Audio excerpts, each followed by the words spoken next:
Time for another episode of Dashing Dan's Sporting Adventures. Another round of footy over. Best round of the season so far for mine. Easter weekend, 8 matches played, a lot of close games, some magnificent footy, a lot of injuries too.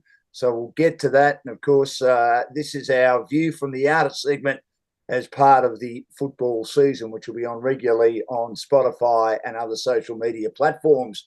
We're here for Brenny Brothers Brewery, the last of their sponsorship. We thank them very much, Justin and also James Breeny, the brothers who've done a great job with Breeny Brothers, www.breenybrothers.com, pioneers of the Australian brewing industry, having first started brewing in Williamstown in 1864. Steam broadcaster and walking encyclopedia, Darren Parkin has joined me. Welcome, Dash. What a round of footy. Yeah, it was a ripper. Obviously, we had the storylines the whole way through. Brisbane flexing their muscle early.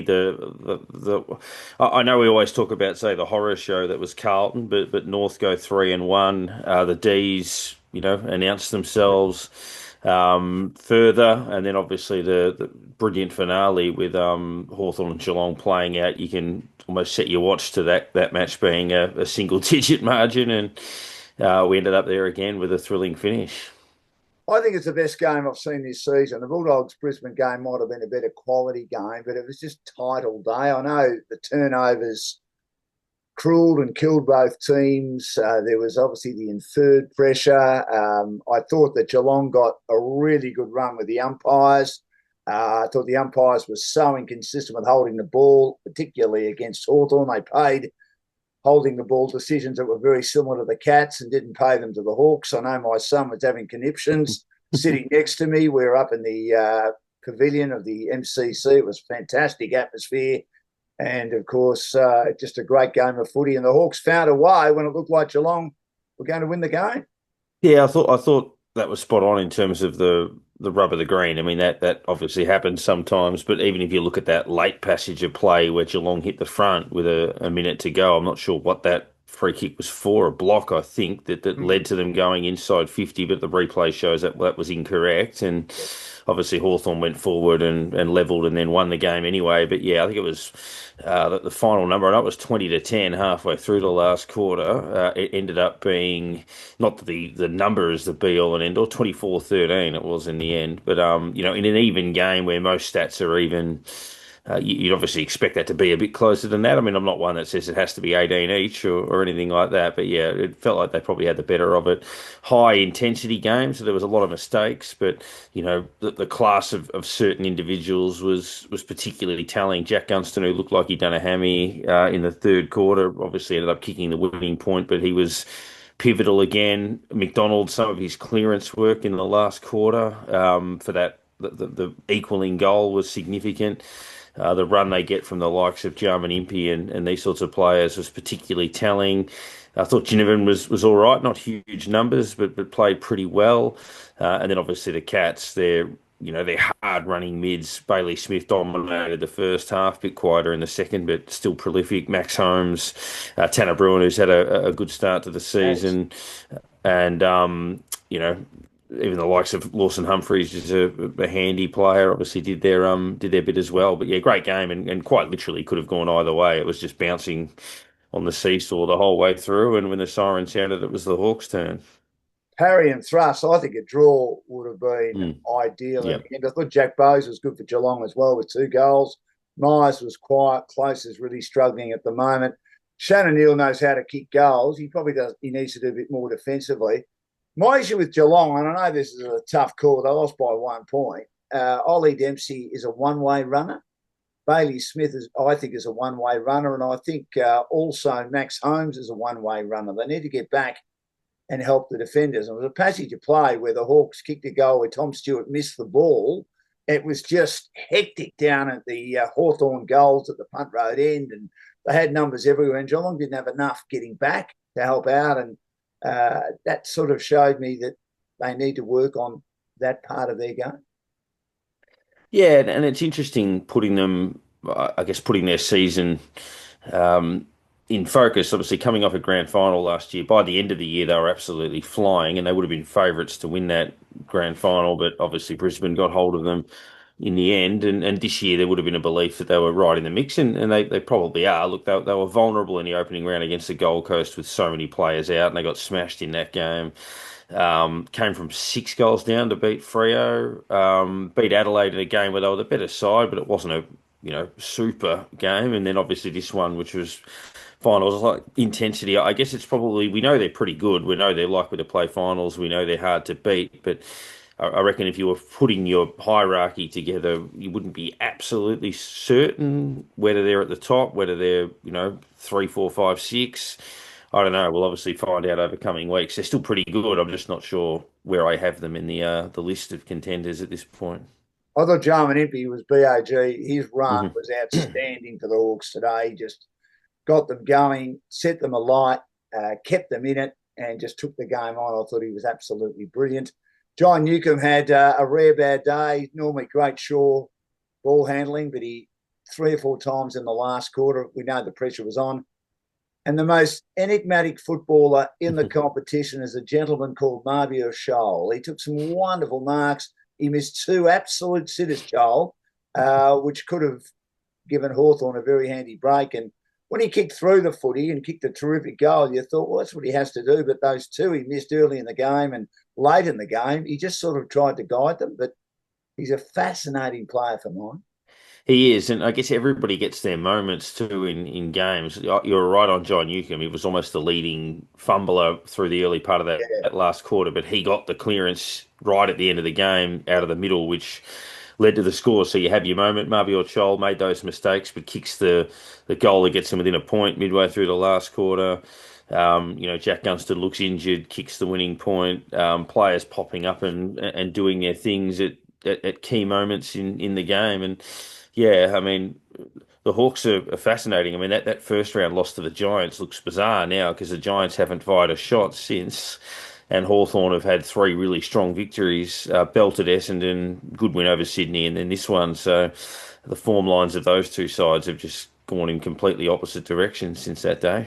I still worry about the Hawks midfield, but they've got the 2 rucks now, and they take on the Bulldogs without Tim English next week, and they could really dominate. Reeves is a monster.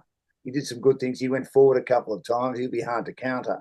And Meek, his second half was excellent. Geelong just don't have a ruck. They've never been able to find one. Young Edwards looks all right, but he's very raw. And that also, again, was just 1 point, but that also, I think, helped the Hawks. Yeah, I mean, they've got all of their ruckmen forever have been, well, not forever, but if you go back to say the Brad Ottens, Trent West, Mumford, those rotations of players that they had through that. Mark Blitzarv's tremendous athlete, has played in the ruck for them, but can play any number of roles. He's not what you would call a genuine out and out ruckman every week. Reece Stanley was a tall, hard running forward turned ruckman who's been a very good player for them. But probably since Brad Ottens, they haven't had the dominant force in that part of the ground, and that they've always been able to make do and get those options. You mentioned Ned Reeves. I need him to fire. I'm in a draft league where you pick players across every position, and my ruckman is Tristan Jerry. So for 3 weeks, my reserve ruckman is Ned Reeves. So I'm not moving on. Jerry, he's just got to sit on the pine until he serves his suspension. But yeah, I need Reeves to carry the can for me a little bit in the middle. So hopefully he can keep pushing on.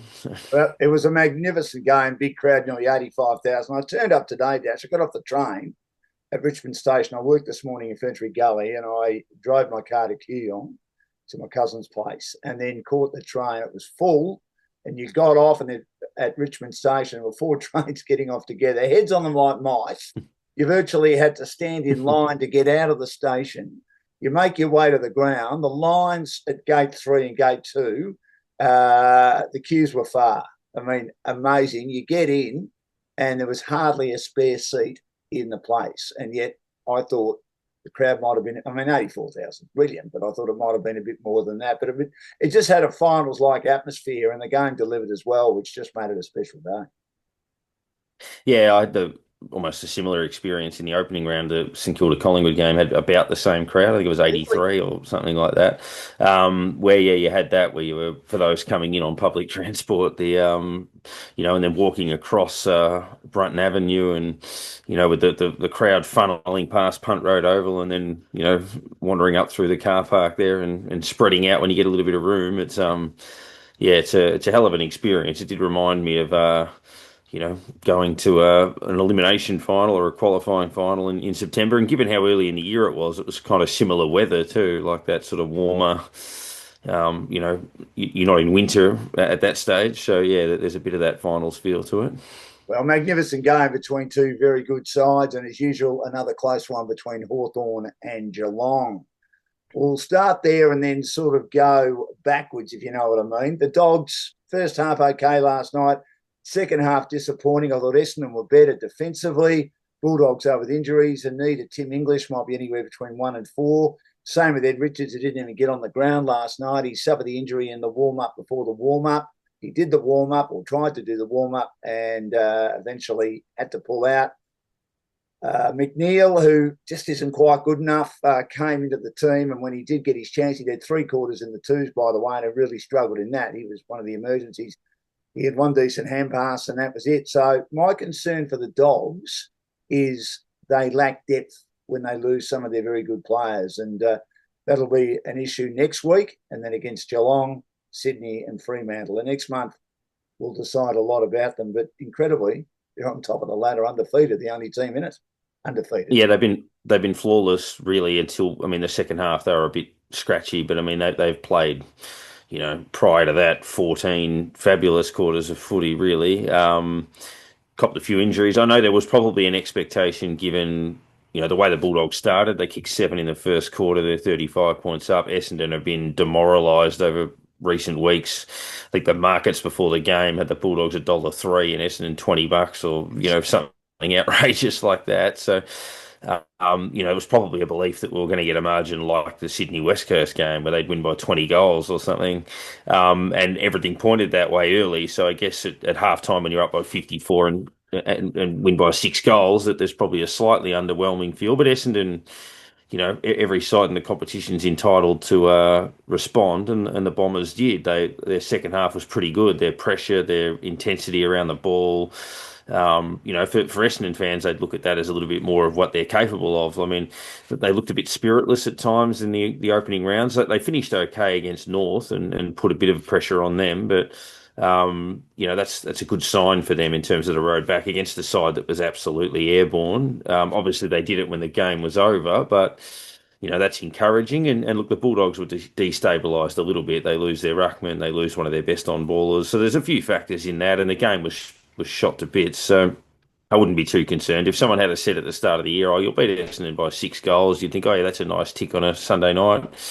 We'll take that and move forward." But for the Bulldogs, I guess the cost is going to be in the casualty ward and what it all means. But they're still getting really well served by obviously Bont. We know he's a freak, but Joel Freesia really coming through as a player. Tackles well, gets his mid-20s in possessions every week. Bailey Williams has started the year pretty well as well. Lockie Jacques or Jakes or however you want to say it. It's coming along all right. So all systems go for the Bulldogs. I mean, with the injuries, it's a concern. But if they're offered 4-0, given who they've played with the Brisbane away and Adelaide away, they'd absolutely take that. So decent chance over the next few weeks if they can win. What did you say? They've got Geelong, Hawthorn, Geelong, Sydney, Freo. Yes. Sydney, Freo if they split in Melbourne. Split that, Freo in Melbourne, yeah. Okay, so they're a chance to probably win 3 of the 4, but if they split it and go 6-2, 7-1, happy days. Yeah, they're in a good position. Artie Jones played probably his best game for the club last night until getting injured again.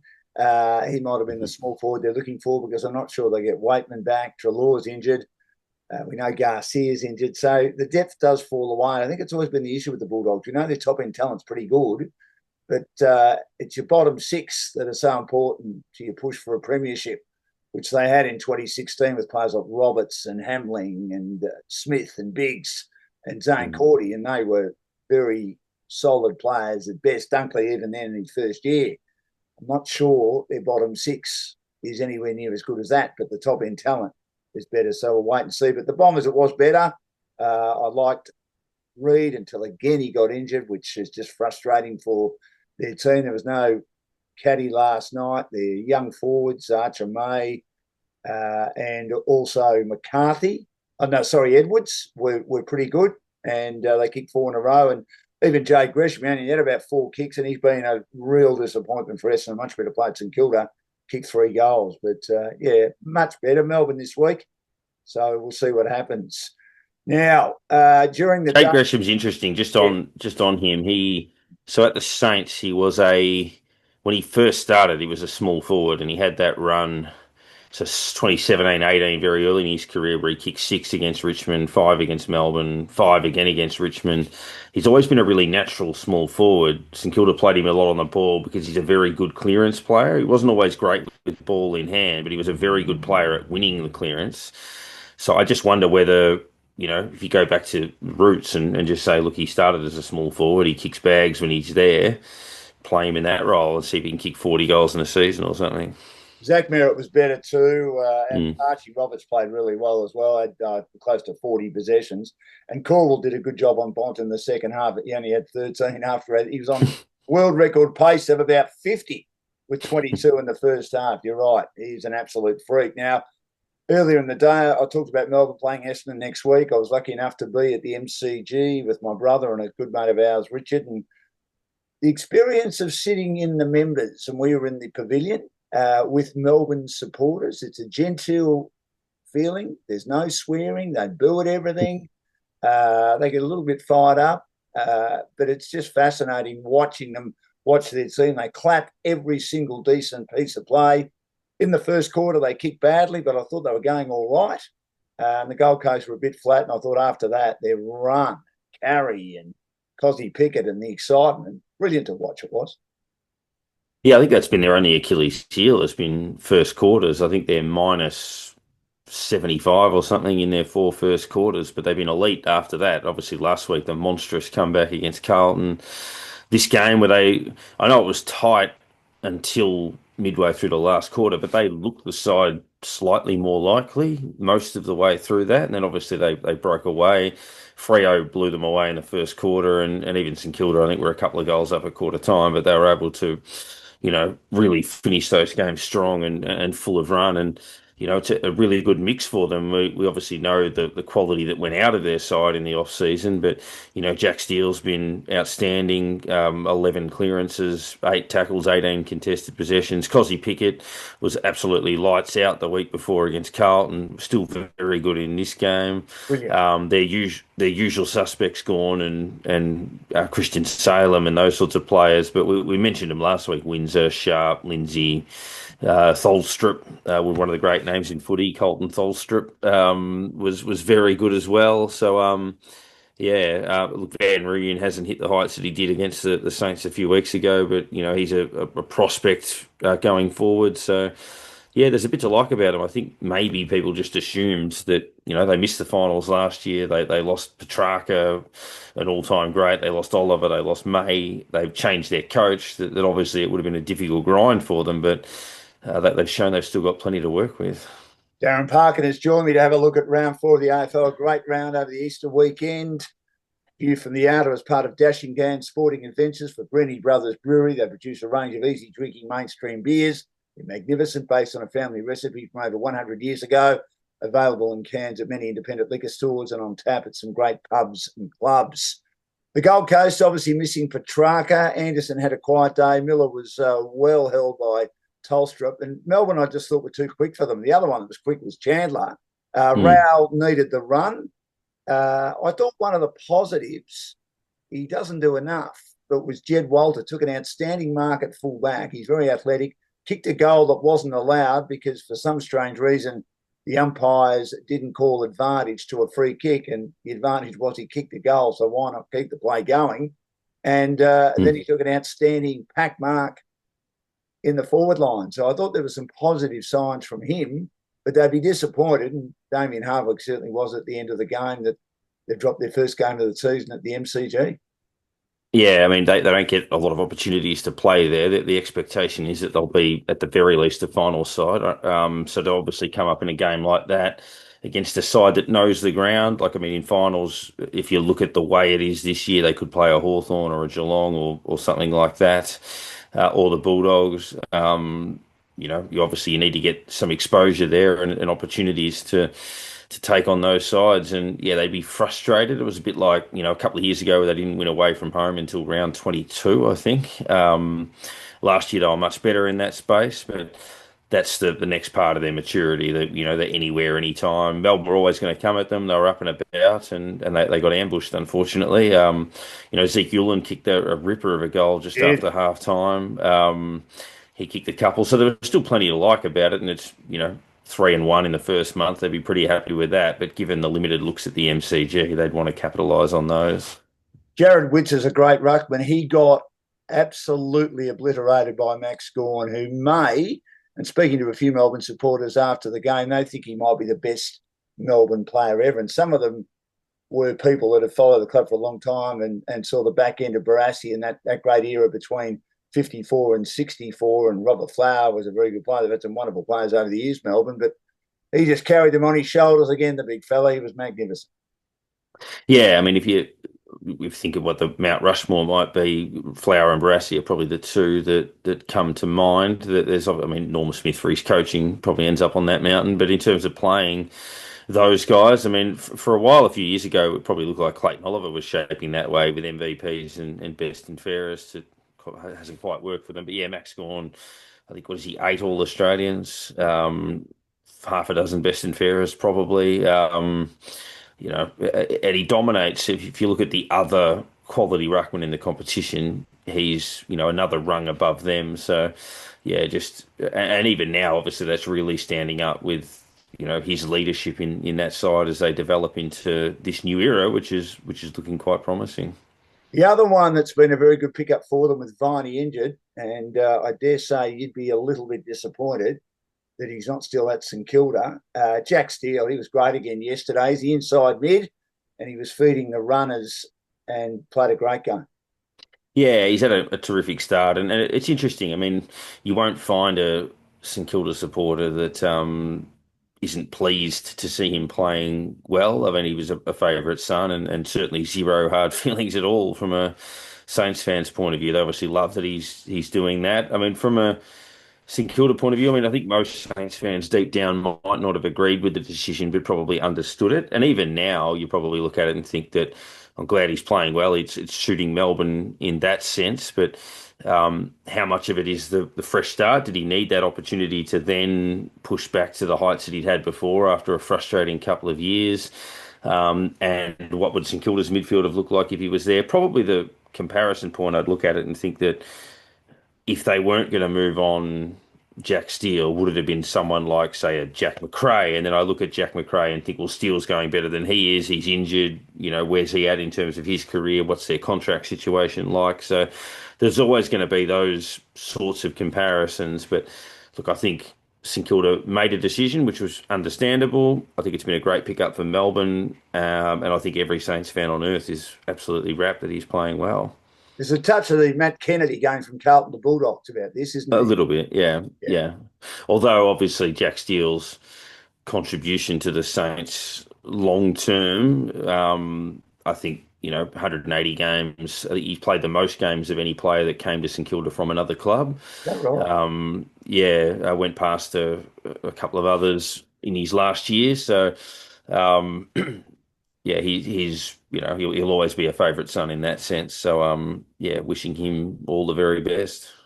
Magnificent game on Saturday night in the end, and Adelaide let another one slip. Mind you, another poor start, and they were miles behind Freo. And you could almost say that if Freo kicks those goals early in the third quarter, the gettable ones, Adelaide wouldn't have got themselves back into it. Kicked 7 on the trot. You thought they were home, and Freo found a way to kick those last 2 goals to indicate they're the real deal. And as for the Crows, they've lost their last 3 after a promising start against Collingwood. And if I was Matthew Nicks, I'd be a little bit worried, I reckon.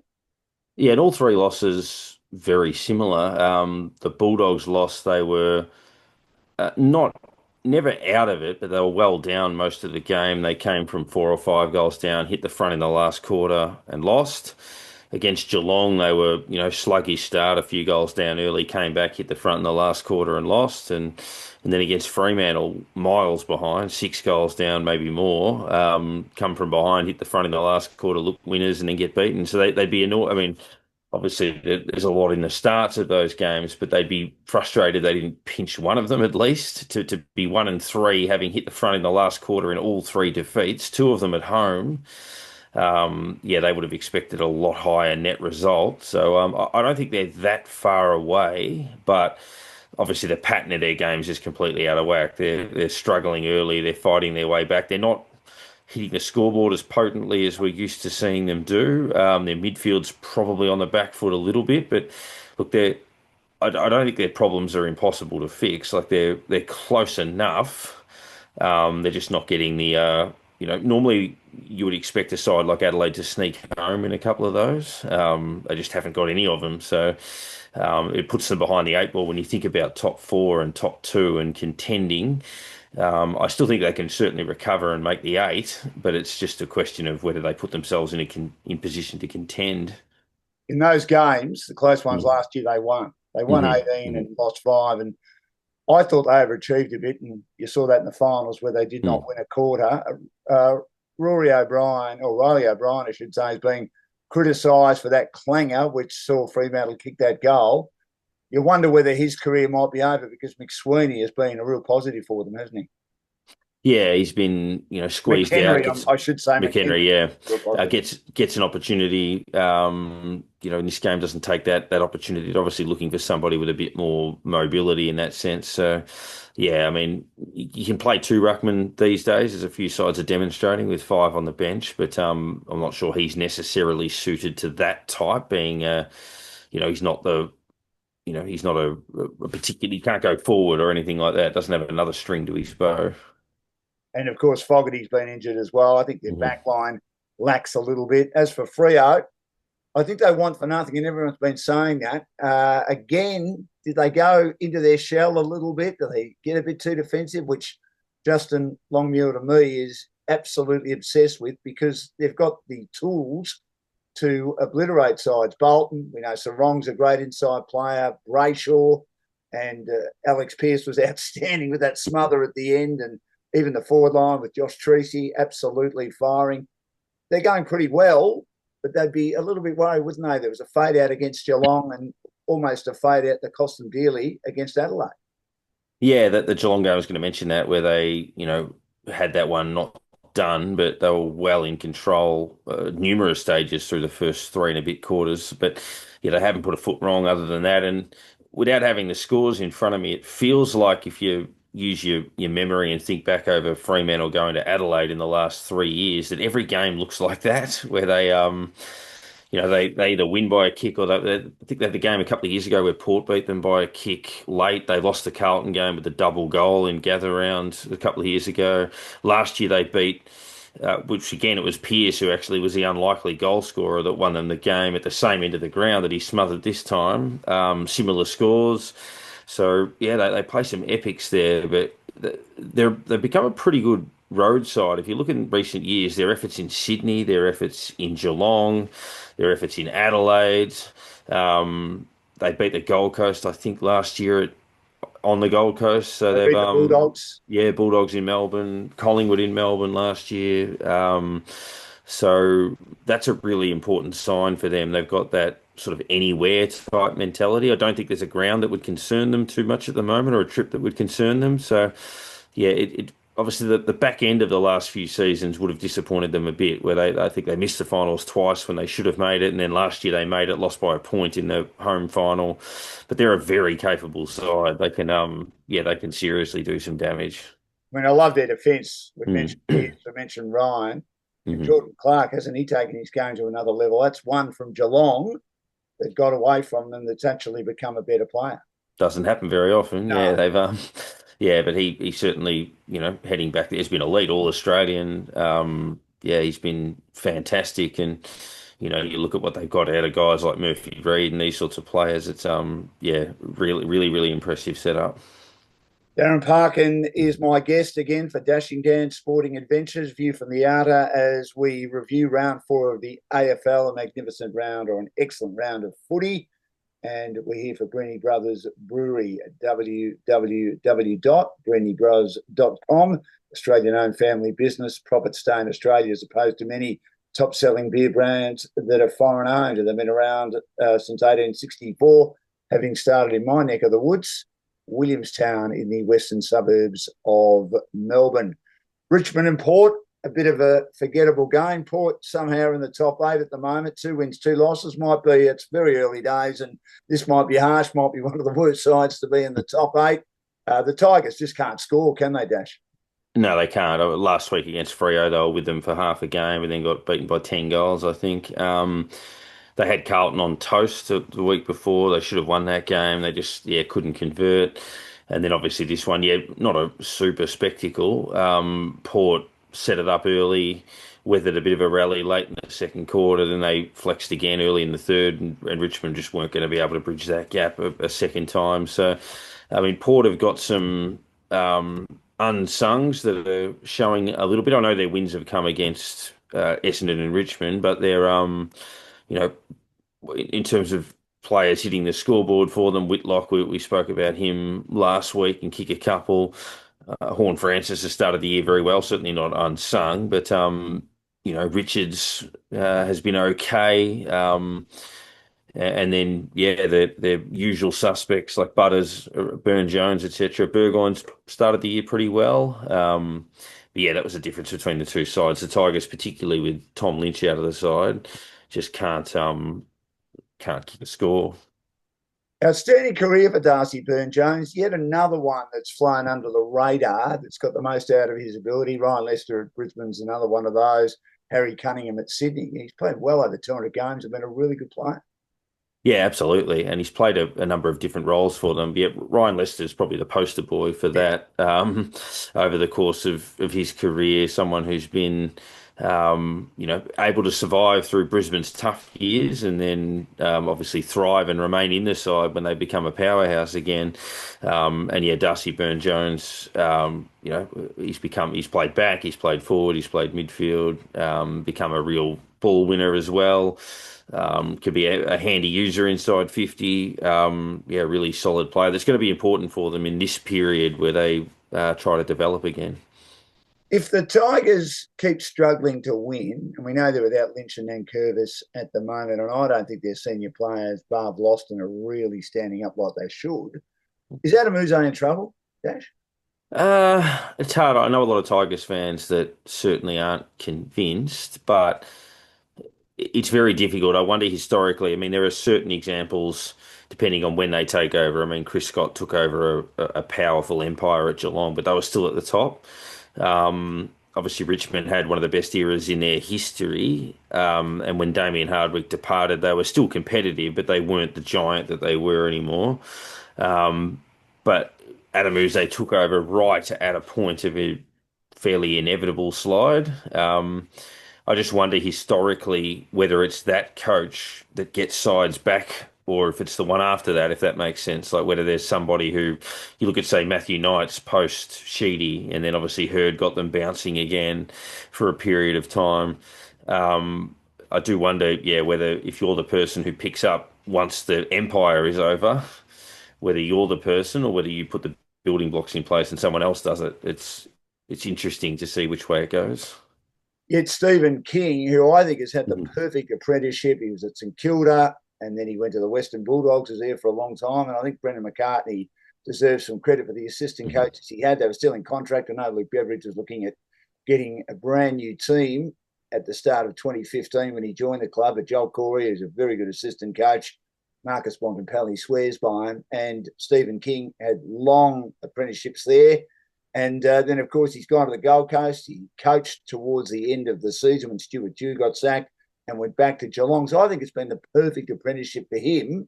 Uzo was at Hawthorn, and I'm not sure he was actually on the coaching panel. He was more an opposition analyst for a long time and then had a couple of years at Melbourne where they think he helped orchestrate the premiership. So has he had enough of an apprenticeship?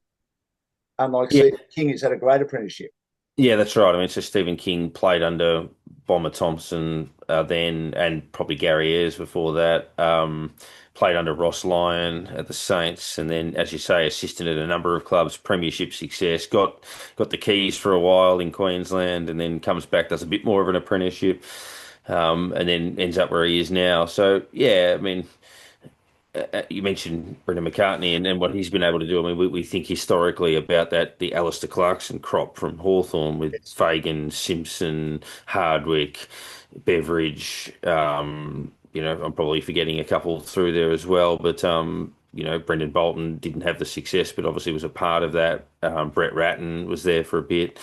Yeah, it's interesting the records of some of those guys, and I wonder who'll be next. Will it be assistants under Chris Scott or assistants that were under Damien Hardwick or what might be the path forward that we see being the pedigree for the next era. Now, West Coast had won two in a row and they're up and about a bit. They've probably taken 10 steps back, haven't they, Dash, losing by over 21 goals. Sydney were terrific. West Coast, a horrible day for them. Yeah, Sydney, three of their seven biggest wins of all time, factoring in South Melbourne as well, have come against the West Coast Eagles. A couple of years ago, there was the 171 Yeah. pointer, which was an equal club record. They beat them by 130 back in 1987 when they had that run where they nearly kicked 200 points in three consecutive games. Yeah. And then obviously they got them here by 128. So yeah, I don't think West Coast would have seen that coming. I think they would have felt that. And look, last year, as much as they only won one game last year, they kind of eradicated the absolute maulings. Their bad days might have been a 10-goal loss, not a 20-goal loss. And then it looked like obviously this year they were starting to step forward with a really good road win against Port, and they came from behind against North as well, who were going really well. I think most of us probably thought Sydney might have been too strong, but might have been looking at a 6-goal margin, or given the way West Coast were playing. But yeah, to completely obliterate them. I mean, I thought the first quarter West Coast were more competitive than the score said. I think it was even in most stats, but it was 6-2 to five behinds or something. But from there on in, they just got absolutely monstered. And yeah, I think they would have been thinking, and everybody who barracks for them would have been thinking that they had those results out of their system. Evidently not. Credit to Sydney, but yeah, for West Coast, it's a case of, all the positive stuff in the first couple of weeks. You got to make sure you don't allow something like that. You've got to fight through and be competitive in your bad days. How do they recover from that? Um, Hopefully being young enough, they'll take it in their stride a little bit. They've still got some players that are developing. I mean, you've got to turn all of those things into learning experiences and just say, look, Sydney are an experienced side. They're match hardened. They've given West Coast trouble. Just say, look, we'd got on the road. We had a great win against Port Adelaide. We were patting each other on the back. We had a really good time. We came back. We didn't handle it the way we were supposed to. So maybe they just look at it, they sit down and say, okay, what did we do during the week? Did we prepare the way we were supposed to? Did they get us when we were in trouble in the game? How did we react? So yeah, just go to work and try to figure out why it happens and be better next time. Carlton and North Melbourne was error riddled for three quarters. It was a great day, a Good Friday match. North do a wonderful job with it. They'd struggled on the field, as Alistair Clarkson had said, and it looked like they were going to go down again. Carlton were 4 goals up, but Carlton did what Carlton has done all season. They faded, and North Melbourne were sensational in the last 15 minutes to kick those 5 goals and get over the line to make it 3 wins from 4 matches. And you just feel sometimes, I think every supporter of every club has been through a period where you can see a nightmare unfolding, or you can, your worst fears are starting to become a reality. And I think you could, when North kicked, so it was 21 points, I think it was 85-64. North kicked a goal back to 15. The game had been bouncing between 3 and 4 goals most of the second half. But when they kicked the next one and it was back-to-back goals, 9 points, 10 minutes, you could just feel that there would have been a tightening up around the ground amongst fans, amongst players. and North were all over them from that point. And it's a horrible feeling if you're watching your side in that position where it feels like you're a sitting duck, and it's just coming that way. I mean, barracking for the Saints, a lot of people probably don't realise that after that Hawthorn game, the 63-point comeback match in '99. St Kilda played Collingwood the following week, who were the wooden spooner. It ended up being the wooden spooner. St Kilda were 5 goals up at half time and lost again. But you could see it happening, and you could tell that the first one influenced the second one, where you got a bit jittery because of the comeback the week before, and you just know that there'd be Carlton players or Carlton fans thinking, "Oh shit, I've seen this movie before," and I just wonder now whether it keeps feeding itself and how they get out of it. Obviously, there needs to be more leadership on field. There needs to be better direction off field. There needs to be better responses to those sorts of things. The mechanics of why you lose when you're in control. They should have lost every game this year that way, even the one they won. Um, so yeah, it's a very difficult one, and you don't put all of the blame on Michael Voss, but certainly a lot of people I know were all messaging each other after the game, thinking you just wonder if that's the straw that breaks the camel's back. How do you come back from that? Well, he's been guaranteed, obviously, gather Mm. round this Hmm. week. Then they've got Collingwood after that. So you think he might get the next two, but he'd need a win. Do you think he does enough to try and change the game? I think he just is embedded in the way they play, which is contest, contest, contest, because that's the way he played. And I mean, he's one of the great players that we've ever seen. Sometimes, though, great players don't make successful coaches, do they? And that's just the way it is. Yeah, but obviously Crows this week are going to be pretty keen to to get a result. And then yeah, Collingwood, classic rivalry match. But I've got a mate who has a theory, and I don't know. I haven't thought too much about whether I share it or not, but it makes some sense that maybe for great players, and particularly great players for whom that they were capable of certain things that others aren't. They weren't just better at a particular skill set. They just did things that other people didn't do. And Michael Voss was a bit that way.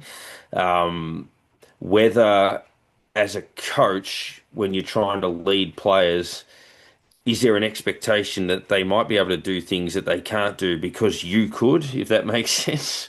Um, so yeah, I wonder whether there's an element of that in it sometimes, but clearly we know that when it gets to the outside, the run and the speed of sides cuts them up.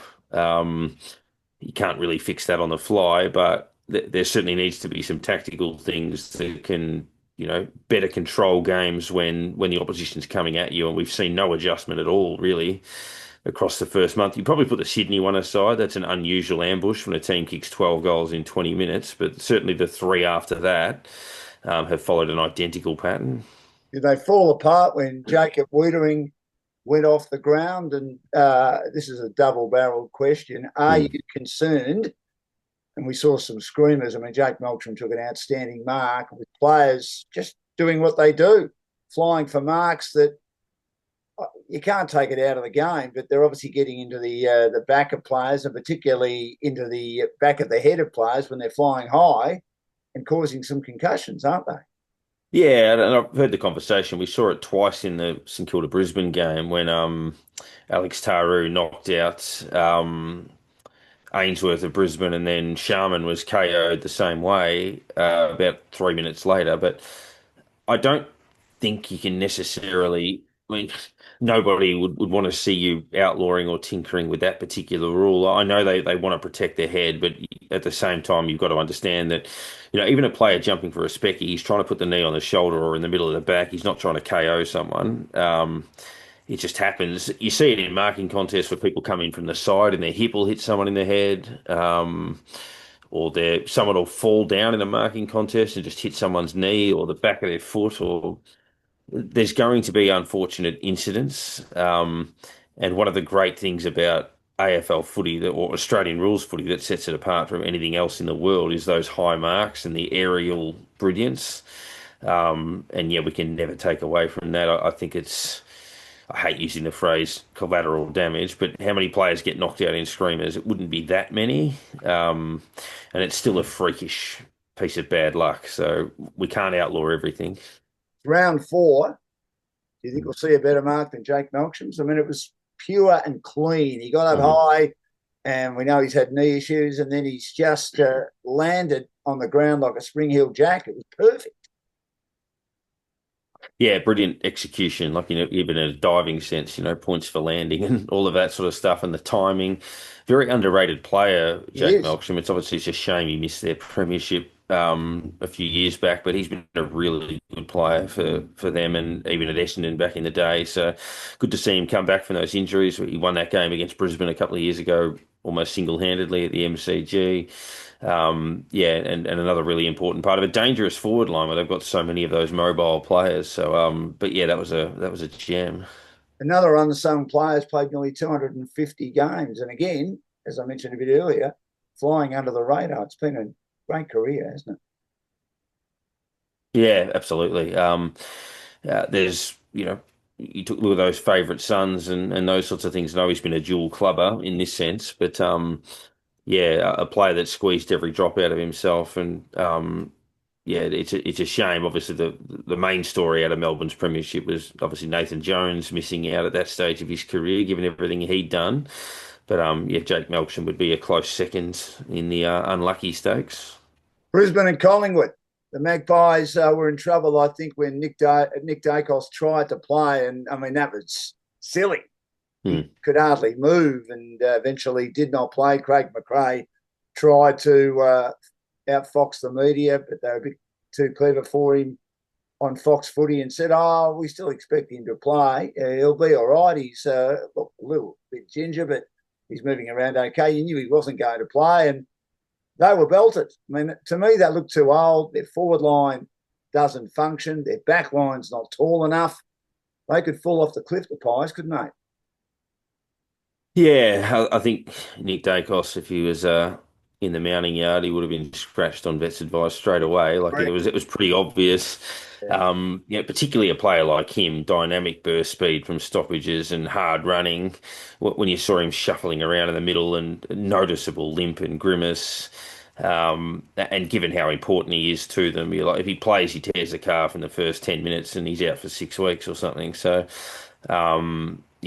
never going to play. I understand why they want to try to push, and he seems to be one of those guys who you'd almost have to shoot him for him not to play. He's that sort of, that level of intensity and commitment and dedication to his craft. But yeah, he was a long way off the pace. And for Collingwood, yeah, hard to get a read on them. I think we described them last week as very disciplined, very well coached, very hard to beat, phenomenal work rate, phenomenal effort. But yeah, I think they're probably at a point now where the quality that saw them contend isn't quite there anymore. So that they'll be resilient and they'll hang in there. But yeah, they're not the Magpies of 23, 22, 23, 25. That's for sure. Craig McRae has tried a moneyball Hmm. policy. He wanted players instead of draftees, Hmm. and those players haven't really been given a chance. The players they've got from the draft haven't really been given a chance to prove themselves, have they? So they're going to be battling when they lose players like Pendlebury and Sidebottom, which you think might be this year. You think Pendlebury's body's just starting to fall apart, but he will get to the record. They'll make sure he gets to the record, and he might retire after that. But they just don't have enough quality kids, unlike other clubs, do they? No, and look, Pendlebury, right at the back end of last year in a couple of those finals, there was a couple of worrying signs, but we know he's been fairly durable. When he's got ball in hand, there's still no better decision maker in his class. I don't think I've ever seen him miss a target, hand or foot, or make a bad decision. But yeah, the body's not allowing him to do that to the same extent. Sidebottom copped that bone jarrer from Kitty Coleman, but he's getting a few little niggles. Jeremy Howe's had a few injuries over the journey as well. And you mentioned the forward line, obviously Tim Embry, back end of his career. Myercheck's been moved on to the D's. Jamie Elliott's superstar, but getting older. Yeah, whether it's a cliff or whether it's a Geelong style scenario or a Sydney style scenario where they can reboot in a hurry. But yeah, I don't think they have the quality youth, particularly that Sydney had. Geelong are probably similar in that they moneyball it a bit. But yeah, whether Collingwood can do do enough of a bounce that they can emulate even what they did in the 04 05 period, post grand finals before their next launch. Whether they can do something that's that quick remains to be seen. They need one of Ben King or Jed Walter, don't they? Yeah. Um, for a while now, even when they won the flag a couple of years ago, the missing piece is we spoke about Geelong would love to have a elite ruckman. Collingwood clearly would love to have a guy that could take a significant grab inside 50 and split packs and you know a challenge for the Coleman. And yeah, Ben King would be absolutely ideal. Very efficient player, doesn't miss too often. Again, was okay for the Gold Coast against Melbourne on Sunday. Brinny Brothers Brewery is our sponsor. This is their last sponsorship. We thank them very much for dashing down sporting adventures. View from the outer, looking at round 4 of the AFL season. And they're available, their beer in cans at many independent liquor stores and on tap at some great pubs and clubs. And they produce a range of easy drinking mainstream beers that are based on a family recipe from over 100 years ago. Darren Parkin, walking encyclopedia when it comes to sport, is with us, esteemed broadcaster and journalist as well. To the Lions, the reigning premiers, are they the best team in it? At their best, probably. If you look at the form, who's played the best footy, say, this year, you'd say either the Bulldogs or the Suns, maybe early in the year. But yeah, Brisbane, when they flicked the switch over the last couple of weeks, they've got gears that nobody else had. Obviously, they showed it last year in the prelim and the grand final. And then obviously the last 2 weeks here with some players to come back, as we know. McCluggage and various others building back into their work. So Harris Andrews with his suspension and everything else. So yeah, they're just going to grow and grow, and they're still the side that if you stop the season now and started the finals, yeah, they'd be the side that you'd be most concerned about. That's for sure. They've got the best depth, haven't they? I mean, Mm. everyone is a bit jealous or envious of the fact that their depth is so good. Lincoln McCarthy's come back in after 2 knees and he's just fitted in seamlessly again. We know Kitty Coleman's a very, very good player, close to BOG. I think if Brisbane win the 2023 flag and they weren't far away, he might have got the Norm Smith medal. And Sam Draper, excellent ruckman, and Oscar Allen starting to play some good footy again. Yeah, Oscar Allen, a former captain who I think what was his best year? A couple of years, he would have kicked 65 maybe in a year Yeah, for West Coast, possibly more than that. So yeah, if you look at across the competition, even blokes that are capable in any side in the competition of kicking five in a game. So if you go through everyone's list from Adelaide to the Bulldogs alphabetically, how many blokes have Brisbane got that could kick five in a game? Morris, Lohman, Cameron, Allen. We Dana, saw, yeah, Rayner, Bailey, Hipwood if he's fit. Did I mention Gallup who played in the yes. grand final last year as well? Even we saw McCluggage kick four in a grand final and a few others as well. So yeah, they've just got so many options. I mean, they had another one in Archie who left. McCarthy could potentially do it. Lincoln McCarthy as well. So they've just got so many of those options, and yeah, it'd be an interesting challenge. I mean, the Bulldogs have got a few as well, but certainly Brisbane. I think those avenues to goal, there aren't too many sides that could match that. Without their three best tall defenders, Mm, Payne, who's injured, Gardner, who's injured, and Andrews, as you say, Dash, has been suspended. They put Ty Gallup back, and he was mm. quite good. We know Ryan Lester plays above his height and weight. Now, he was magnificent against Charlie Kerno a few weeks ago, and you also touched on the fact that he is a man that they all love at that football club and does his job Mm. week in, week out. The defence is holding up okay, missing those three tools, and Tom Duday just can't get fit. That's right. I mean, it's amazing when you look at it and think that there are four genuine top level AFL standard defenders not in that side, and they've still got a defence that covers all of that. I mean, then you look at their midfield depth, with guys that are continuing to emerge as players. Fletcher gets better all the time. The younger Ashcroft, Levi started this year really well. Marshall, who's been around the market. I mean, Annibal's just got injured, but he's another one who's, you know, they've just got so many options. Even if Lockie Neal goes to WA at the end of the year or something, they're not going to have any shortage of options. I mean, Zorko will probably retire, but they'll continue to push through in all avenues. Just on that, in regard to Lockie Neal, how important is it for West Coast? Hmm. You were talking about that big loss to Sydney, that those losses don't occur again, and Hmm. they show significant growth for him to consider finishing his career there for a couple of years. Yeah, I mean, obviously the long association that he had with Freo as to whether he's one of those players that does a Gary Ablett, for example, and or Jason Daniels for more off Broadway, Correct. Trent Crowe, and a few others. It sort of goes to another club and comes back home. Chris Tarrant, um, Jack Gunston. yeah, Jack Gunston. Whether he does something like that and goes back to Freo. I mean, right now you'd look at it and think Freo are a contender.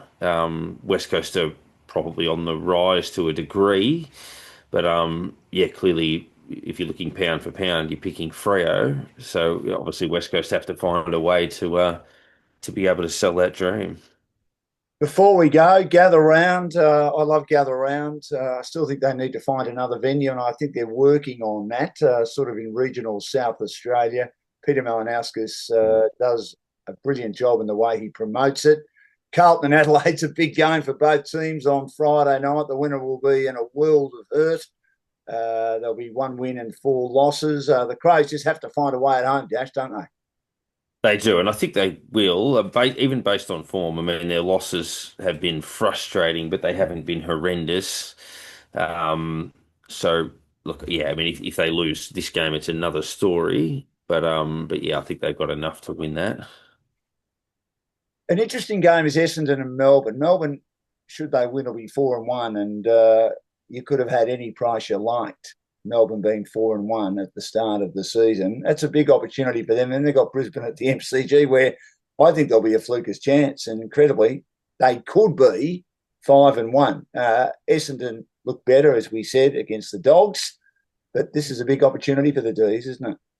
I think Essendon have played Melbourne in gather round, might be the third time. A couple of years ago, Essendon smashed Melbourne Did 2023, yeah. first year of gather round, I think.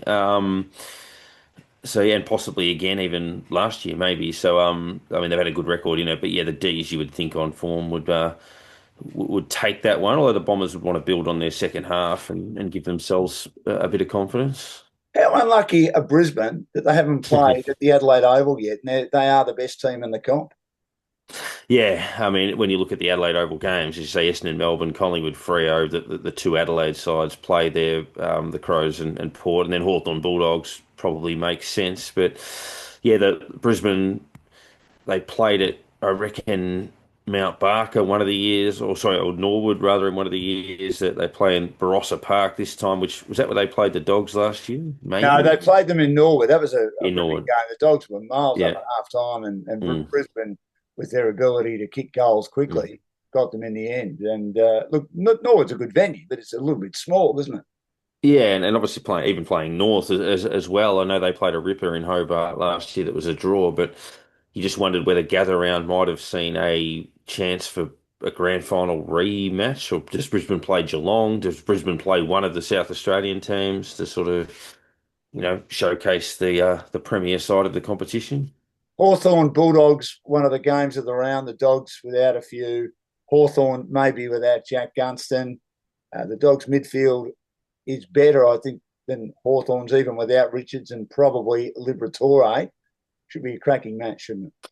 Yeah, it should, and obviously Hawthorn's rucks are good, but you're not against Gawn or something like that. So it's an opportunity for the Bulldogs to develop in that space. They've got plenty of goal scoring avenues. So yeah, fascinating game. Hawthorn building into their work, and the Bulldogs have been the pace setter in every sense. I think the early odds have come up in that game, and it has Hawthorn as slight favourites.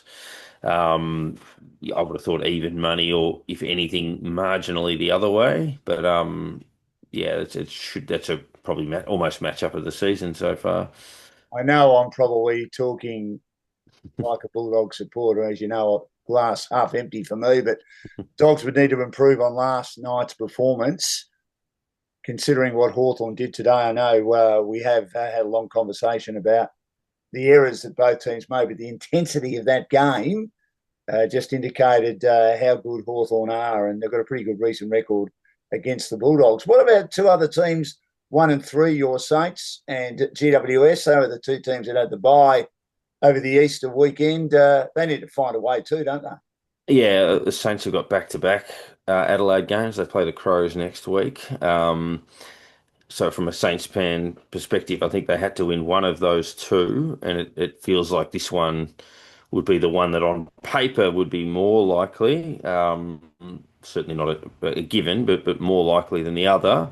So yeah, I think they need that result, and obviously the Giants play Richmond at Barossa Park, the same venue as that North game and Brisbane that we mentioned. But yeah, non-negotiable for the Giants. Richmond, I think last year were all over them and lost by 3 points They did. in this corresponding fixture, although that was in Sydney. So yeah, it'd be interesting. There'd be alarm bells if the Giants don't win that. Yeah, certainly. I know they've got a lot of injuries at the moment, but there's still enough talent in that side. They're a team a bit like Brisbane. They have plenty of depth, don't they? Yeah, absolutely. I mean, on paper every week you think they're a chance to beat any side in the comp. It's just for whatever reason it's not clicking or confidence or something's happening there that they should certainly be, asking more questions than they are of opposition teams. Do you give Collingwood a chance against Fremantle? Yeah, a little bit. I mean, Freo tend to play Adelaide quite well, and they're the stronger of the two sides, and they're in better form. But Collingwood are always a chance. I think they're very compact and well drilled. But Justin Longmuir comes from that system originally as an assistant coach under Buckley, of course. But yeah, I think Fremantle will be a little bit too strong in that. And West Coast, what's a good result for them after the 128-point drubbing? Looking at their so Geelong at Norwood, so Norwood's an interesting ground. I think West Coast in their gather round matches have been okay. They've sort of got within 5 goals of Sydney a couple of years ago. Yeah, I think the response has got to be, you know, borderline competitive effort the whole way through. But it's hard to put a number on it. You'd think Geelong get them, but you know, 7 goals maybe. The Cats off a shorter break. Hmm. Is that an issue? I mean, there are a lot of teams that play off 5-day breaks. The Hawks are doing it this week, but then again, they've just had an 18-day break. So they've gone from one extreme to the other. Could that help West Coast at all, do you think? Potentially. I mean, there is that blockbuster fatigue. Geelong probably aren't as prone to that because they play in a lot of those big games, but the super intensity of today's game, leading into that, whether there's a minor letdown on that post, potentially. But yeah, I think Geelong will are battle hardened enough to be able to handle that, particularly early in a season when you might be a bit fresher. And Gold Coast need to put the Melbourne game behind them and get back on the winners list, don't they? They wouldn't want to be 3-2, and they need to be 4-1, don't they, if they are legitimate? Yeah, and they weren't horrific No. in defeat. I mean, they were disappointing, but I mean, look, Sydney aren't going to be the easiest side to beat, Oh, so that's a hell of a game. We mentioned the it Hawthorn is. Bulldogs game, what that Yeah. looks like on paper. That's a very close second, Sydney Gold Coast. Yeah, it's a Mm, fascinating game, that. I mean, Sydney are playing great footy even without Errol Goulden. mm. Got Isaac Heaney back in the side. I mean, he'd be one of the top 5 players in the comp. And because he's in Sydney, he probably does not get the credit that he deserves for how good he is. Yeah, like what do you have on the weekend? It was basically 30 and 4, I think. How many players do that? Bont can do that. Petrarca, maybe. There wouldn't be many others that are capable of producing that type of performance. And Brody Grundy's almost in career best Mm. form, isn't he? Yeah, absolutely. And it's interesting that little stint at Melbourne, put that behind him, and he's now the ruckman he was in his halcyon days at the Pies. And just on the Gold Coast, Matty Rowell will be better for the run. Yeah, definitely. What do you have, 13, I think, on the weekend? Yeah, he's a smart player. I'm surprised he actually came back that early. I thought he was still a week or two away. So yeah, he'll build nicely into his work and really top off the Anderson, Miller, and eventually Petrarca group that they've got going on in there. Yeah, it's great to chat. It was a terrific round of footy. I think the other round will be great. We're going to have some rounds now. I've only had one so far where finally every team will play. It hasn't been a great start to the season. I think everyone's talked ad nauseum about the draw. We don't need opening round, I don't think, but obviously the AFL are going to continue with that. I think and you may have a similar view or a different view. If you're going to have opening round and you're going to play in Brisbane and Sydney to give them exposure, the northern states, play half the round the first week and the second half the second week of the first round, and then you've got the first bye out of the way and you get stuck into it. Yeah, like a split round, whet the appetite over a fortnight. When the NRL's in Vegas potentially, and then roll into normal seasons. I don't think you need. I know in the early '90s in a 15-team comp you had buys every week, but you don't want buys that early in the season. That's for sure. Great to chat. Good luck to the Saints on the weekend. We'll see if we can get you on again next week. Darren Parkin again has been my guest as we've unpacked round 4 of the AFL. And, of course, it's a new segment. It's called View from the Outer, even though we're both journalists and broadcasters, but we'll have some other guests on who are mad keen football supporters as the season progresses. Of course, it's part of Dashing Dan's Sporting Adventures, which you can get on all the social media platforms and Spotify, and our sponsor, and we thank them very much. It's their last one, Brenny Brothers Brewery, www.brennybros.com. And Justin and James do a great job, pioneers to the Australian brewing industry. They've been around forever. They first started brewing in Williamstown in 1864. They produce a range of easy drinking mainstream beers. They are great, that are based on a family recipe from over 100 years ago, available in cans at many independent liquor stores and on tap at some great pubs and clubs and a lot of cricket clubs around Victoria, and they sponsor many competitions. Australian-owned family business, profits stay in Australia as opposed to many top-selling beer brands that are foreign-owned. Thanks, Dash. We'll catch you again soon. No worries at all. Looking forward to it.